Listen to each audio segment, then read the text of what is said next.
नमस्कार। ग्रेटर जम्मू में हमारे साथ जुड़ने का धन्यवाद। आज हमारे साथ बहुत ही ख़ास मेहमान है Neeraj Anand ji, president chamber of traders federation Jammu और national vice president CAT. Sir, आपका बहुत बहुत स्वागत है ग्रेटर जम्मू में। सर, सबसे पहले तो मैं आपसे बात करूंगा कि कुछ दिन पहले एक ऑर्डर आया जिसकी क्लैरिफिकेशन नहीं थी। सिविल सेक्रेटरीट से भी एक ऑर्डर निकला उसके बाद अमेंडमेंट होकर, जिसमें ये लिखा गया कि नेबरहुड्स शॉप खुलेंगी। जब बात की गई नेबरहुड शॉप्स का, जम्मू में कल्चर की बात करें तो हम लोगों के पास मेट्रो सिटीज़ का कल्चर नहीं है। We don't have particularly markets after every mohalla, कह सकते हैं आप, यहाँ सेक्टर्स के बाहर। तो उस हिसाब से वो सारी दुकानें जम्मू में खुलनी चाहिए। पर्टिकुलरली ट्रेड का नाम भी नहीं था कि कौन कौन से ट्रेड खुलेंगे। तो उस ऑर्डर पे आप क्या कहना चाहते हैं? देखिए इरफान जी, जहाँ तक इस ऑर्डर की बात है तो जो असेंशियल आइटम्स के ट्रेड थे वो तो ऑलरेडी खुल चुके थे। मिनिस्ट्री ऑफ होम अफेयर्स की जो पहली एडवाइजरीज थी उसके तहत सभी स्टेटों ने असेंशियल आइटम्स को तो ऑलरेडी खोल रखा था। लेकिन ये जो भारत सरकार ने ऑर्डर निकाला, ये ऑर्डर था नॉन असेंशियल आइटम्स को लेके। भारत सरकार और एमएचए की तरफ से जो गाइडलाइन आई वो ये थी कि रूरल एरियाज़ में दुकानें खुलेंगी और जो म्युनिसिपल एरियाज़ में, जैसे आपने जिस तरह बात की, डेफिनेटली कुछ उसमें ऐसे लफ्ज़ थे जो हमने भी पहली बार सुने, जिनको यूज़ किया गया, neighbourhood shops, stand alone shops. और उसमें चाहिए था कि उन्होंने ये जो एडवाइजरी जारी की उसमें उन्होंने ये स्टेटों के और यूटीज़ के विवेक के ऊपर छोड़ा, वो अपने अपने निर्णय लें और उसके ऊपर वो गाइडलाइन दें।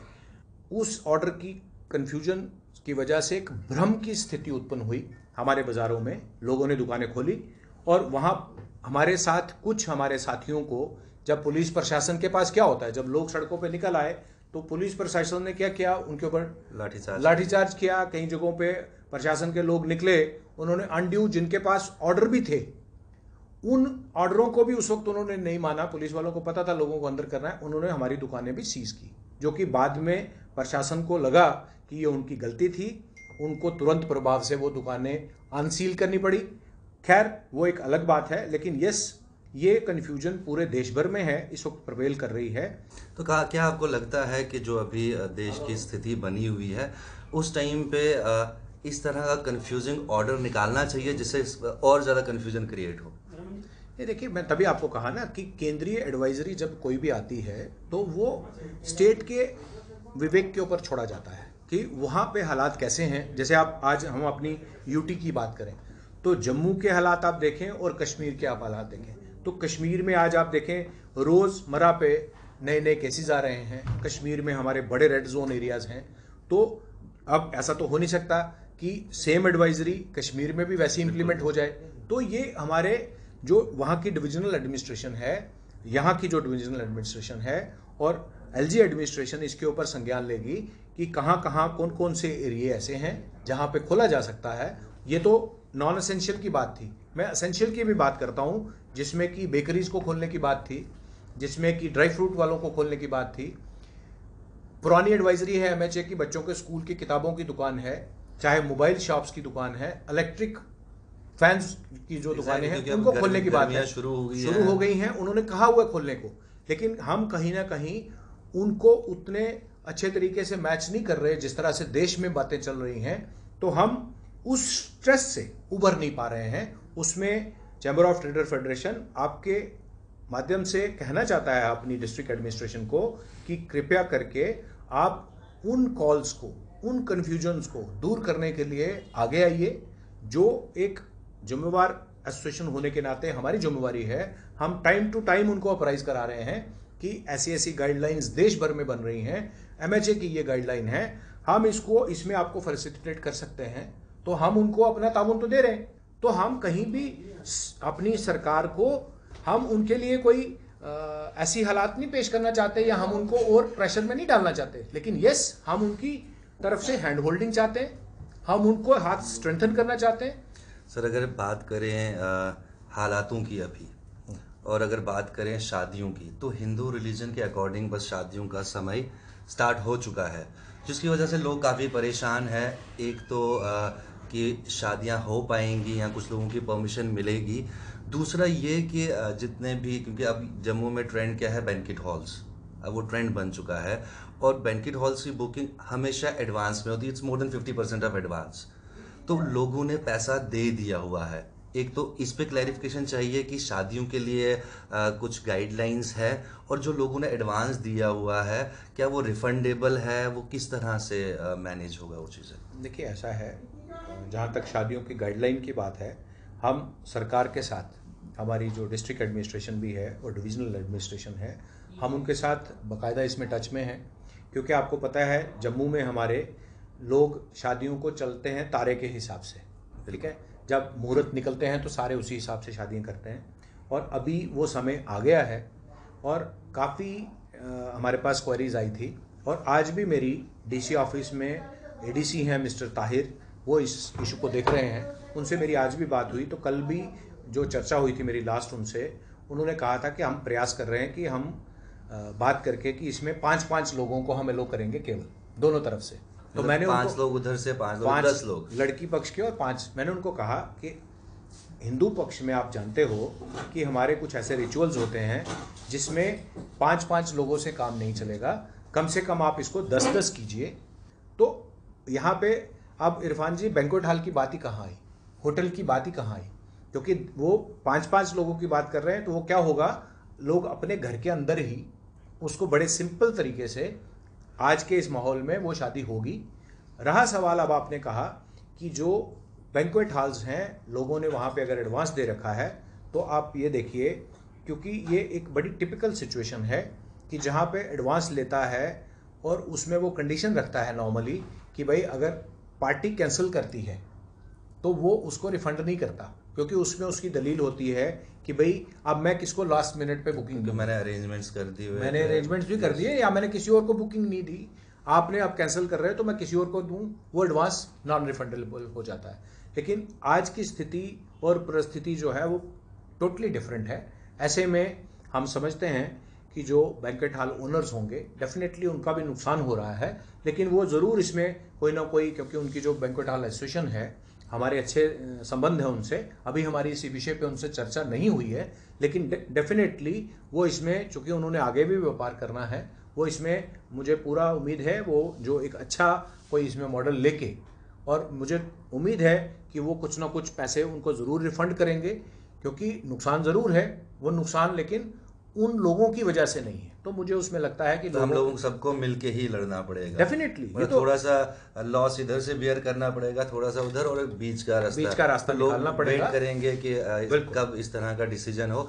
एक बात मैं जाते जाते और करना चाहूँगा, ऐसे आप लीड कर रहे हैं फेडरेशन को, अभी एसेंशियल कमोडिटीज़ की बात करें तो जो रोज़मर्रा की चीज़ें हैं, वो चाहे किराना स्टोर पे हैं या फ्रूट और सब्जियां हैं, फ्रूट और सब्जियों की बात करें तो कहीं ना कहीं एक काफ़ी ज़्यादा कंपैरिजन आ रहा है जो मंडी के रेट में, नेबरहुड शॉप्स में काफ़ी ज़्यादा डिफरेंस है, कि इस टाइम पे मुझे लगता है कि इतना ज़्यादा डिफरेंस नहीं होना चाहिए, जबकि पूरा देश इस सब कोविड-19 से लड़ रहा है और लोगों के पास सोर्स ऑफ इनकम नहीं है। लेकिन ये चीज़ें एसेंशियल वर्ड इसीलिए दिया गया क्योंकि ये ज़रूरी है, इनके बिना हम नहीं जी सकते। तो ये एक बहुत नॉमिनल प्राइस पे लोगों को मिलना चाहिए और कम प्रॉफिट पे। तो इसके लिए आपने कोई मॉनिटरिंग टीम बनाई हुई है, इस पे क्या कहना चाहते हैं आप? देखिए ऐसा है, मैं इरफान जी इसमें ये कहना चाहूँगा कि जहाँ तक सवाल रहा होलसेल मंडीज़ का, ठीक है, तो आप देखेंगे जैसे आज आप हमें यहाँ बैठे हैं, मैं आपको पूरी कन्विक्शन के साथ ये कह सकता हूँ कि हमारे जो फ्रूट के कारोबारी हैं उनके बिजनेस में 60% का ड्रॉप आया है, लोगों ने कंजम्पशन कम हुई है। और आज जितना संतरा सीज़न है ना, तो ये सीजनल चीज़ें होती हैं, सीजनल क्रॉप होती है, संतरा और अंगूर इस वक्त मेन क्रॉप है, ठीक है। आप देखेंगे वो हमारे यहाँ व्यापारियों का नुकसान हो जा रहा है, बिक नहीं पा रहा, लोग खरीद नहीं रहे, क्योंकि हर चीज़ की डिमांड और सप्लाई के साथ बात चलती है, ठीक है। जहाँ तक अब आपने सवाल दूसरी बात करी सब्जियों की, फलों का, तो मैं आपको बता रहा हूँ आगे ही हमारे फलों के व्यापारी स्ट्रेस में हैं, इस वक्त वो माल बेच नहीं पा रहे।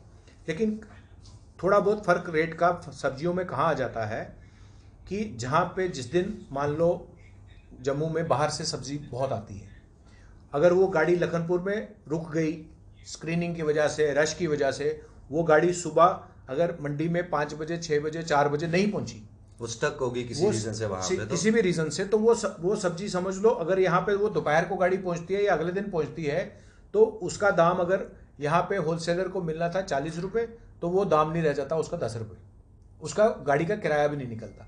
लेकिन हाँ, होलसेल मंडी में हमें रेटों की कोई दिक्कत नहीं है।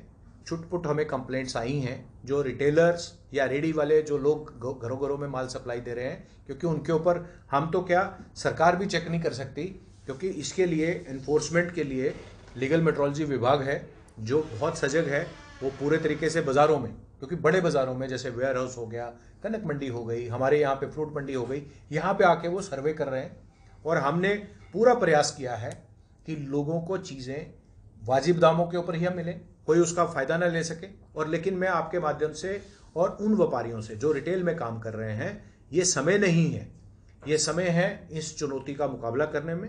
और अगर कहीं पे भी हमें ऐसी कंप्लेंट आती है कि उन्होंने ओवर चार्जिंग की है, तो चैम्बर ऑफ ट्रेडर फेडरेशन उनके साथ सख्त से सख्त कार्रवाई करेगा। ये मैं आपके माध्यम से उनको मैसेज देना चाहता हूं। लेकिन मैं इरफान जी आपको भी कहूंगा, क्योंकि मीडिया भी सजगता में बहुत बड़ा रोल प्ले कर सकता है। आपके पास कोई भी कंप्लेंट अगर ऐसी आती है, मैं आपको आश्वस्त करता हूं, आप वो कंप्लेंट हमारे साथ शेयर करिए।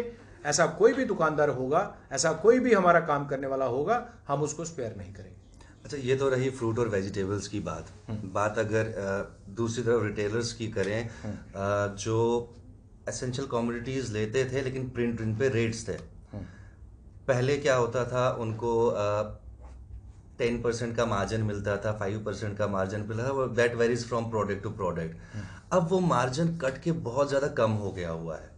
मतलब अगर 20 रुपए की चीज़ है तो वो उनको 19 की पड़ रही है। एक तो मैं आपको इस बात के लिए मुबारकबाद दूंगा कि आपने बड़ी बारीकी से अवलोकन किया है चीज़ों का। आप अगर बाज़ार में गए हो, देखिए उसका रीज़निंग है। आप ये देखिए, मैंने जैसे आपको पहले भी कहा कि डिमांड और सप्लाई का बहुत बड़ा कनेक्शन है। और बड़ी कंपनियों ने क्या किया है, जितने भी वो डिस्ट्रीब्यूटर को मार्जिन या स्कीम्स पहले देते थे, क्योंकि उनका भी काम बंद हुआ, बड़े लोगों के ज़्यादा खर्चे हैं, बड़ी कंपनियों के ज़्यादा खर्चे हैं, और कई जगहों पे स्टॉक्स की भी कमी रह गई। एक स्टेट से दूसरी स्टॉक, इंटरस्टेट जब बॉर्डर सील हो गए तो स्टॉक नहीं पहुंच पाए। उसकी वजह से क्या हुआ, कंपनियों ने जितनी स्कीम्स एक रिटेलर के लिए रखी थी, वो सारी स्कीम्स विड्रॉ हो गई।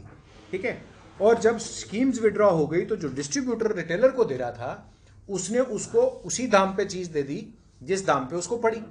ठीक है, क्योंकि ये तो है नहीं कि डिस्ट्रीब्यूटर ने आज काम करना है तो उसने कल नहीं करना होगा। अब रिटेलर मेरा कहाँ पे स्ट्रेस में आ गया कि उसको जो चीज़ अगर मान लो 10 चीज़ों के साथ उसको कोई एक चीज़ फ्री मिल रही थी, अब वो नहीं मिल रही। अब वो नहीं मिल रही। जब वो स्कीम विड्रॉ हो गई तो जो वो एक आगे अपने नेबरहुड कस्टमर को पास ऑन कर रहा था, तो आज वो नहीं पास ऑन कर पा रहा। हमारी सभी की एक सोशल रिस्पॉन्सिबिलिटी है कि अगर कहीं पे भी हमें ये लगता है कि हमारे को इसमें मार्जिन कम से भी हमारा काम चलता है, तो मैं अपील करूंगा अपने व्यापारी भाइयों को कि इस वक्त वो आगे बढ़े। वो भी उनकी एक कंट्रीब्यूशन होगी। यस, एग्जैक्टली, हर किसी की वो भी उनकी एक किस्म की चैरिटी होगी।